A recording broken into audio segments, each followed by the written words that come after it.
What's up, YouTube? It's your friendly neighborhood gamer, your host, Coach Key, and welcome to Legends and Dice Cafe, where we learn about tabletop RPGs from old school to modern and enjoy some solo playthroughs. Back with my weekly video like I do every Friday at 8 p.m. Eastern Standard Time, and today we're going to pick back up our solo D&D 5th edition using Dragonbane's random tables for some surprises and running our characters through the module inside of the starter kit, Dragons of Stormwreck Isle. So we're doing session 2 today. Don't forget, if you're digging the content, make sure you hit the like button, and let's go ahead and get into it.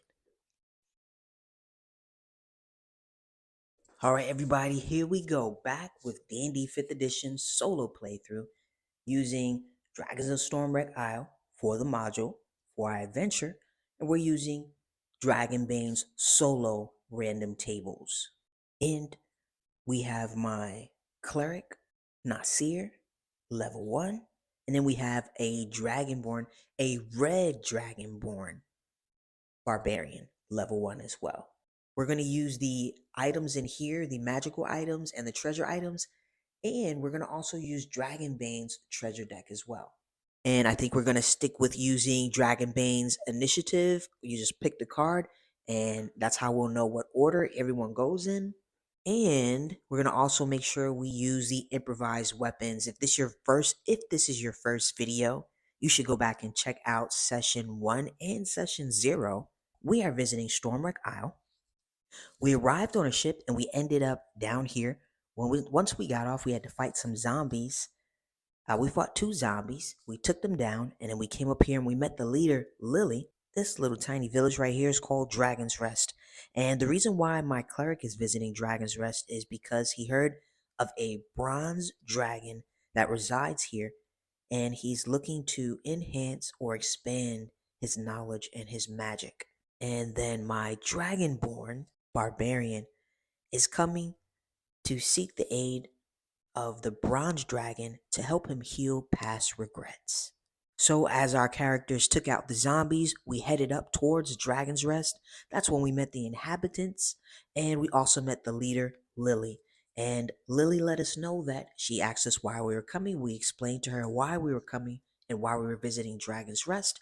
She let us know that she may know where the bronze dragon is, but first we are to earn her trust by helping out the residents of Dragon's Rest with any type of issues or anything that they needed help with. And the first thing that she did was she sent us over into the tavern in A4, and there we met Tarak. This is Tarak. And Tarak let us know that he had a mission, or he was going to send us on our first mission. And our first mission, he is sending us to the Seagrow Caves. The past few times that Tarak has visited the Seagrow Caves, he's been turned away by a monster that has been guarding the cave, and he doesn't understand why. And he normally goes there to get some type of hardcat mushrooms, which allows him to make healing potions. He's sending us to the sea caves in order to see what's going on with the Myconids and why he keeps getting turned away. He's worried. So he's sending our adventurers to see exactly what's going on. And he provided us with 2 healing potions and with some foul-smelling food that we can use for good gesture when trying to communicate with the Myconids. He also provided us with a map. So the bees are locations that we already know what's going on, which is already inside of this booklet right here. And I added some extra areas, X's, and all the X's, we're going to use the Dragonbane random tables to roll and see what's going on, see what we encounter, see if we find any treasure, we meet any extra monsters. So that's how we're going to do it. So he gave us the map, 2 healing potions, and some foul-smelling food. Now, before we actually headed out, we took the time out to rest. My barbarian got a few hit points taken away from him, so we made sure that it was a nice long rest so that our barbarian will be ready for the journey. And we're going to travel by land. Tarak did let us know that we could either travel by land or we can travel by sea, and we chose to travel by land. But before we actually head out, let's go and travel to the tavern. My barbarian actually would like a drink before we head out to the Seagull Caves. So we're going to head up to A4 to the tavern, and I'm going to see if there are any other people inside of the tavern that can maybe provide us with a little bit of history or some information on Dragon's Rest. As we arrive back at the tavern, Turok greets our adventurers, asking us if we have slept well. We let him know that we are refreshed and ready to go. We just want to come and grab a drink. So he's going to take our order. He's going to go to the back and go grab our drinks. And while we're waiting on our drinks, we're going to roll to see if there are any other people inside of the tavern with us so that maybe we can get a little bit more information. We're going to use these fantastic Dragonbane tables and we're going to roll a d6. So let's see. DM Coach Key, are there any other people inside of the tavern with us? Let's see. 5 is a yes. Fantastic. So let's see how we're going to do this. We're going to pull up the NPCs. So we've got a yes on other people inside of the tavern with us. So let's see. Altogether, we've got 12 NPCs. So let's go ahead and roll a d12 and see which one of these NPCs that we actually encounter in this tavern. And then we'll see if that NPC actually has some information for us on what's going on in Dragon's Rest. Because another thing that we were wondering about was where those zombies were coming from. When we got off the land, we had to fight these zombies and they had sailor uniforms on. So, we did talk to Turok about that. Turok let us know that we can talk to Lily, which is the leader, and to talk to Rix as well, one of the inhabitants. So let's do a d12. So let's take a d12 and roll to see which NPC that we run into there. Let's see, we've got a 9. So let's see, number 9, we run into Zark. Zark is rude and fond of colorful insults. His favorites are eat my sword, bugbear breath, and your father was a gas spore. He is indifferent towards visitors. So it doesn't look like we're going to get much information from him, but let's just see how it goes. All right, so we're going to use this individual for Zark. Now, I didn't use Zark inside of the campaign when I ran it. I think I used Turok, Lily, and maybe one or two other ones, but I didn't want to pick all those NPCs to run with my first time around. So let's go ahead and do Zark. So we notice at the end of the tavern that there is an individual, and he looks like he's drinking by himself. So I'm going to send over my cleric. Doop, doop, doop, doop, doop. I'm going to send my cleric over to chit chat with him. Now, let's use the fortune chart and see if he may know any information. My characters don't know that he's rude, so my cleric is going to try to introduce himself. So once my cleric introduces himself to Zark, Zark gets. Zark looks at him. Hold on, I gotta change his face.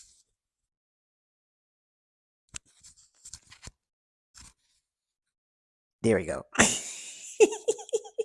That is way more like it. All right. That's the good thing about Legos, you know?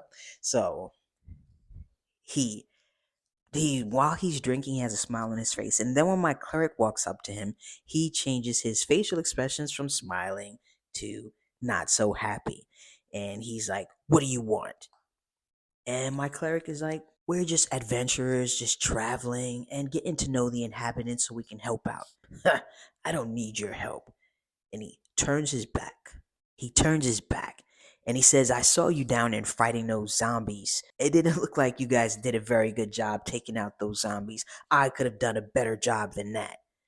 Then he continues to keep his back turned. So let's see. Maybe my cleric can. First off, let's see if he may possibly know any information. So, Coach DM,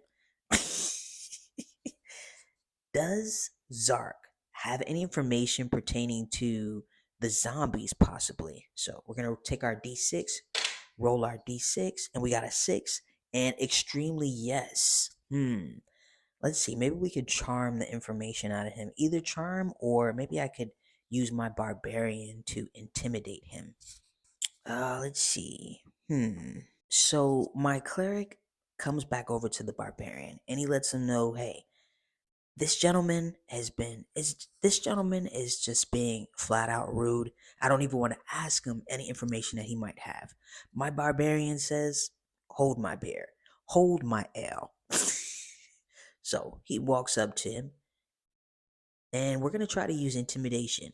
And he says, "Hey," and he gets the guy to turn around. We don't want to cause too much trouble here on Dragon's Rest. We're trying to earn the leader's respect and trust. So as my barbarian tells him to turn around, my cleric comes up and steps in between them. And instead of using intimidation, I'm going to try to use persuasion.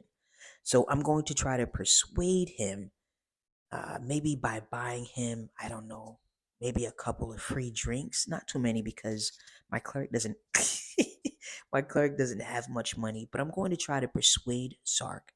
Maybe buy him a couple of drinks, get him drunk. So maybe I'll persuade him to drink with us for a little bit.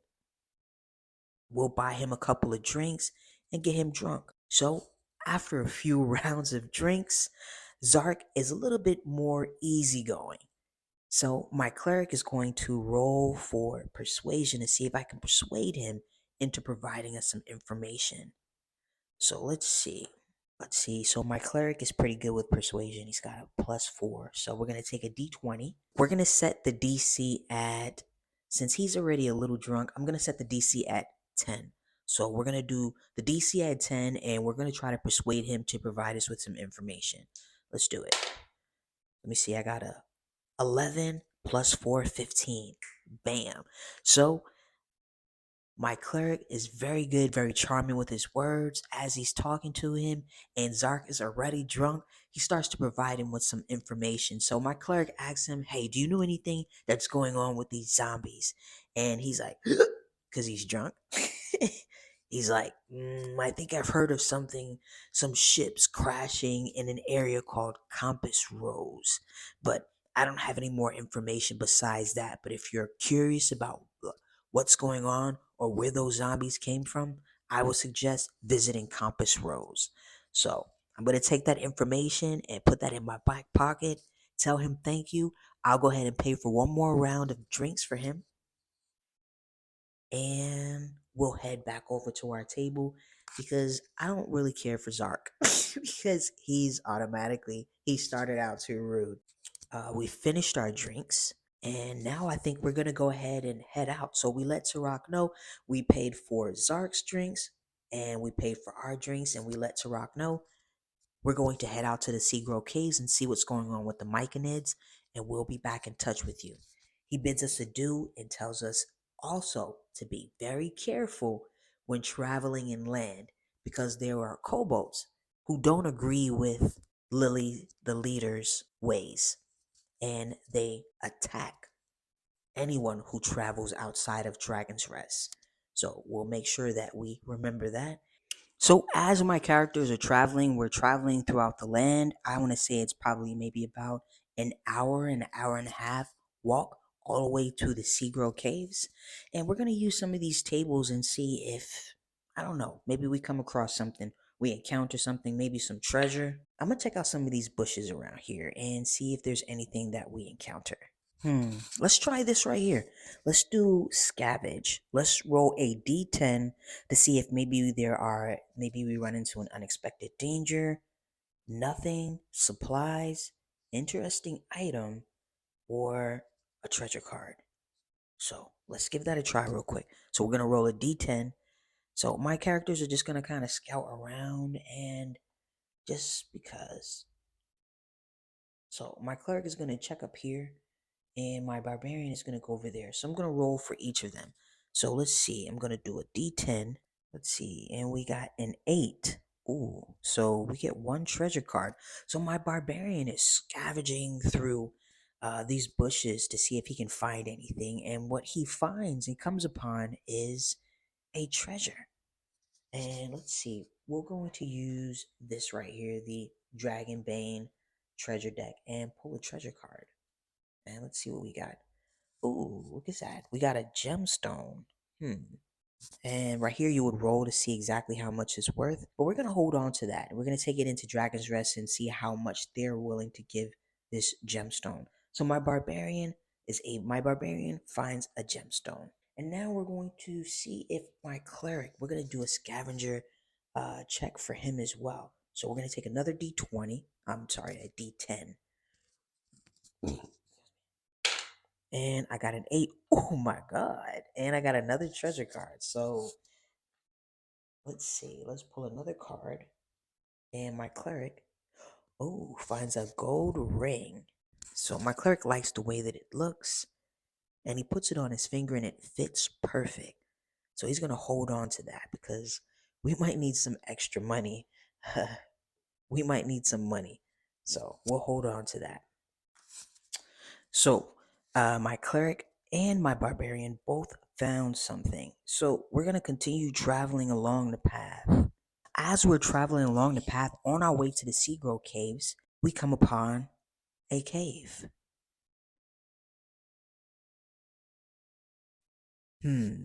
So we look at each other, very curious. You know we love adventuring.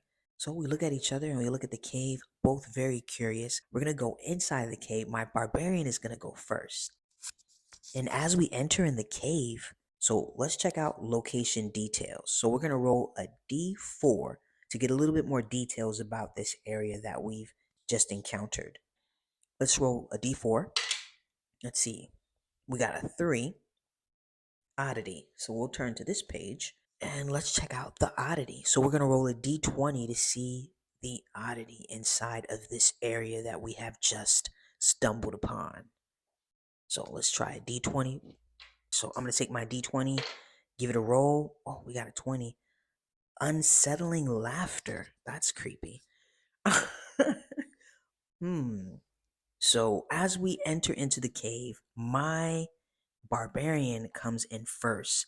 And the first thing that he hears is a creepy, unsettling laughter. Ha, ha, ha, ha. Who goes there? Who enters my place of rest? And what do you want? And I think I'm going to roll on the inhabitants to see exactly where that voice or who that voice belongs to. Let's see. Let's roll a d20. Let's see. I got a 7. Wow. So we run into adventurers. Interesting. So we run into adventurers. Let's see how many adventurers, since we definitely know there is one from that creepy voice.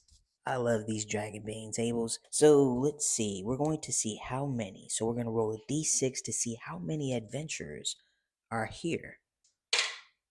Let's see. 1. So we run into just 1. We'll let this be the adventurer.